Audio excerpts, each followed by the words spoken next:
چچا حیرت چلتے چلتے اچانک ہی رک گئے۔ ایدا اور شیدا ان کے ساتھ بری طرح ٹکرائے۔ ابے حیرت یار، ایک بریک لگا دیتے ہو، اشارہ بھی نہیں دیتے، شیدا بولا۔ ارے بھائی وہ دیکھو کتنے موٹے اور صحت مند انڈے پڑے ہوئے ہیں، میں سوچ رہا ہوں آدھے درجن انڈے خرید لیے جائیں اور گھر جا کر ان کا حلوہ بنا کر کھایا جائے، مزہ آ جائے گا، مزہ، ہا ہا ہا۔ لیکن پہلے اپنی جیب میں ہاتھ مارو، کوئی پیسہ بھی ہے یا نہیں، شیدا بولا۔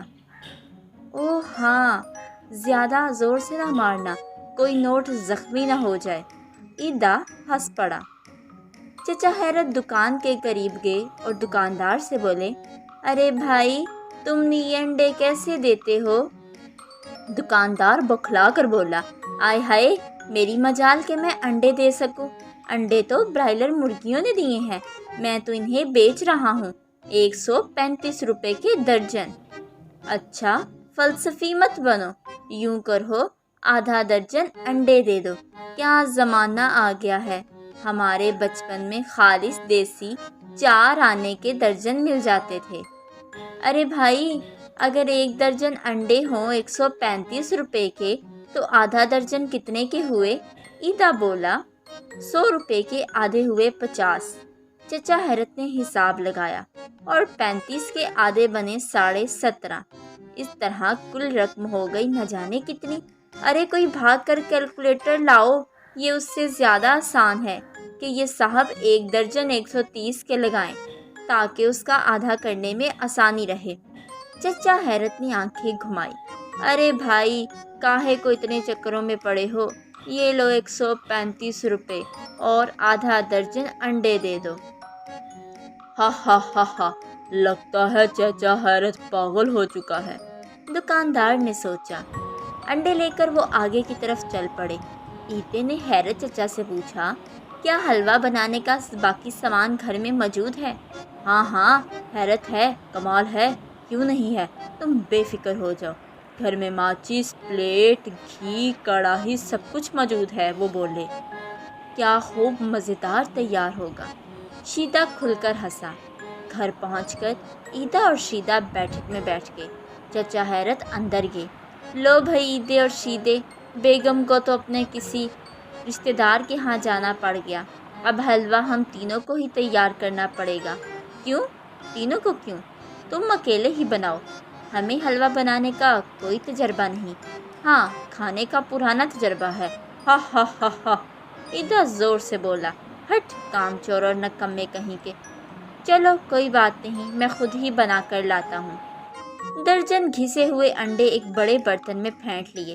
اب انہوں نے کڑاہی میں تھوڑی سوجی ڈالی اور اسے بھوننے لگے۔ حیرت ہے، میں نے پچھلے سال تو حلوہ ایسے ہی بنایا تھا، بیگم بھی ایسے ہی بناتی ہے، پہلے سوجی کو بھوننا پڑتا ہے، جب گھی اوپر آ جائے تو چینی کا شیرہ ڈال دو اور بعد میں پھینٹے ہوئے انڈے۔ دوسرے چولہے پہ انہوں نے کافی مقدار میں چینی پانی میں ڈال کر شیرہ بننے کے لیے رکھ دی۔ اچانک باہر سے دروازے پر دستک ہوئی۔ وہ باہر گئے تو دروازے پر دودھ والا کھڑا تھا۔ بابو جی آج تو پیسے لے کر ہی جاؤں گا ورنہ مار دوں گا۔ ارے کمبخت، تمہاری بھابھی کہیں گئی ہیں، پیسے ان کے پاس ہیں، لہٰذا کل لے آنا۔ دودھ نہیں دو گے تو ہم حلوے کے بعد چائے کیسے پئیں گے؟ کوئی نہ کوئی بہانہ گھڑا ہی رہتا ہے، چلیں دودھ لے لیں، کل سے آگے نہیں جانے دوں گا۔ دودھ والا بولا۔ وہ لے کر چچا اندر آئے تو کچھ جلنے کی بو آئی۔ او میرے خدا! جلدی جلدی جلی ہوئی سوجی میں شیرہ ڈال دیا اور اسے خشک ہونے سے پہلے ہی انڈے بھی ڈال دیے۔ اب ایک عجیب سی چیز تیار ہو گئی تھی۔ چچا نے ایک بڑی پلیٹ میں اسے نکالا، ایک چمچ سے چکھا تو ان کی آنکھیں باہر نکل آئی۔ ارے ایدا اور شیدا تو میرا مذاق اڑائیں گے، وہ بڑبڑانے لگے، لیکن ان کم بختوں کو کون سا حلوہ بنانا آتا ہے، حیرت ہے جو میرا مذاق اڑائیں گے، یہ مفت کھورے ہیں، جیسا بھی ہے کھا لیں گے۔ ادھر ایک بچہ دروازے پر پلیٹ ہاتھوں میں پکڑے نمودار ہوا۔ پلیٹ میں ایک پھولدار کپڑا ڈالا ہوا تھا۔ یہ امی جان نے حلوہ بھیجا ہے۔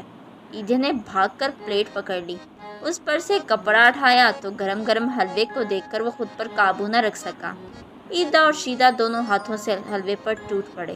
چچا حیرت سڑا ہوا حلوہ لے کر جب باہر آئے تو انہوں نے جلدی سے اپنا حلوہ سائڈ پر کیا اور سڑا ہوا حلوہ کھانے لگے اور ہنس کر شیدے سے کہا، لگتا ہے گوالے نے دودھ میں سوجی نہیں ڈالی۔